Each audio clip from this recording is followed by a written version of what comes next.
Friends नमस्कार आपण मानकु मोर channel Indian flavour को बहुत बहुत स्वागत जनाऊँगी।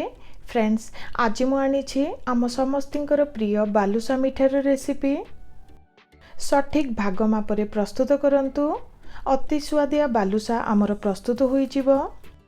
देखंतु एही बालुसा मिठा को आपण मानकु भांगी देखाउची केते रसीला प्रस्तुत होइछे। निश्चित ट्राए करिवे, जदि भल लगे गोटे लाइक करिदेवे। नुआ थांती तो आगु को नुआ नुआ वीडियो देखिबा पई चैनल टी को सब्सक्राइब करबा को भूलिबे नहीं। तो चलंतु रेसिपी टी को स्टार्ट करिबा।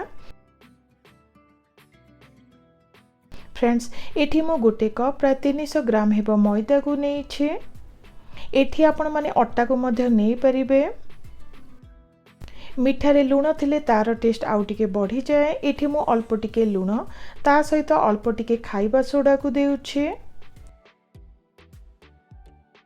फ्रेंड्स देखंतु एठी प्राय गोटे चमच हेबा पान मधुरी को हल्का टिके गुंड करि नेछि, जहा द्वारा सुंदर बास्ना और टेस्ट आसी थाए।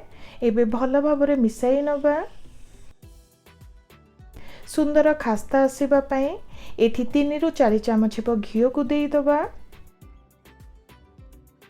फ्रेंड्स घियो को देला परे मैदा सह भल भाबरे मिसाई नेउछे। देखंतु हाथ रे एही परी मिसाई नबा। एठी मने रखिबे जेते भल भाबरे मिसाइबे सेते सुंदर खास्ता आमर प्रस्तुत हेबो।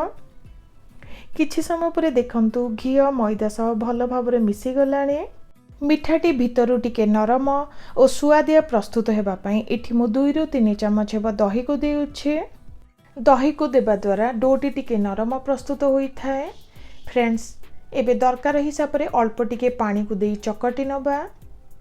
एठी मने रखिबे अधिका चकटिबा द्वारा सेथिरे थिबा लेयर सब चली जिवो। अधिका चकटिबार किछि दरकार नुहे, हल्का टिके चकटी नबा।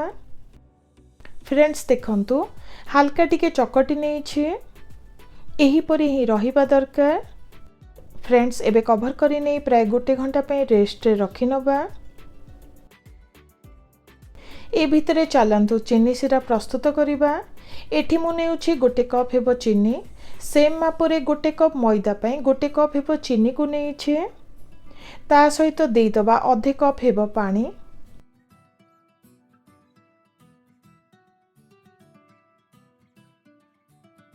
फ्रेंड्स सुंदर बास्ना और टेस्ट पाई किछि अलैच को देई दबा। ता सहित देखंतु भल कलर आसीबा पई और टेस्ट पई एठी मु किछि सैफरन को देई देबी। एबे किछि समय पई फुटाई नेउछि।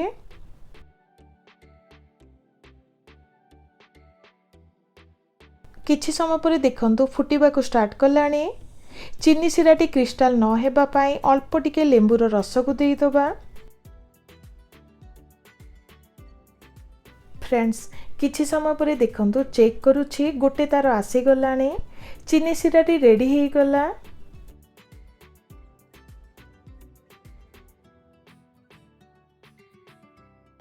फ्रेंड्स प्राय गोटे घंटा परे चेक करूछि। देखंतु डोटी आउ टिके नरम होई जाइछे।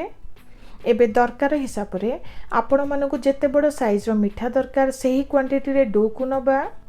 एही परी हल्का टिके दुई हाथ रे प्रेस करी मझिरे एही परी होल करी नबा। देखंतु वर्तमान बालुसाई छाणीबा पई रेडी हे गला। एबे गोटे गोटे करी गढ़ी नबा। तो फ्रेंड्स देखंतु बालुसाई सबु छाणीबा पई रेडी हे गला। एठी मु किछि तेल को लो हीट रे रखिछि।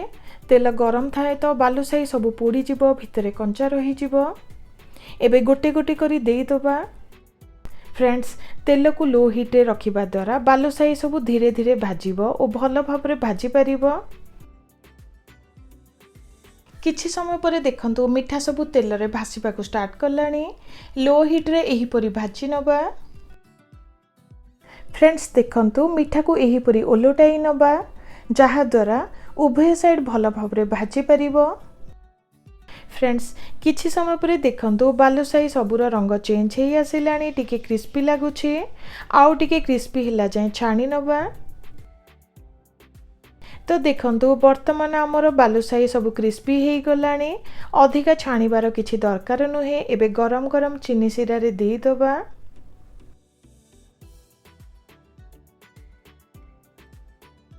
चीनी सिरारे देबा परे उभय साइड को भल भाव में ओलटाई सोक हेबाकु छाड़ीदबा। प्राय 2 ରୁ 3 मिनिट पई सोक हेबा पई छाड़ीदबा। तो फ्रेंड्स देखंतु वर्तमान हमर बालुशाही मिठाटी रेडी हे गला। देखंतु केते रसीला प्रस्तुत होईछि। भल भाव में चीनी सिरा बालुशाही मिठा देहरे भेदी पारिछि। एबे गोटे गोटे करी प्लेट को काढ़ी नबा। तो देखंतु खूब कम समय रे प्रस्तुत होई गला बहुत सारा मिठा। निश्चित ट्राई करिवे, केमिति लागिला निश्चित शेयर करिवे।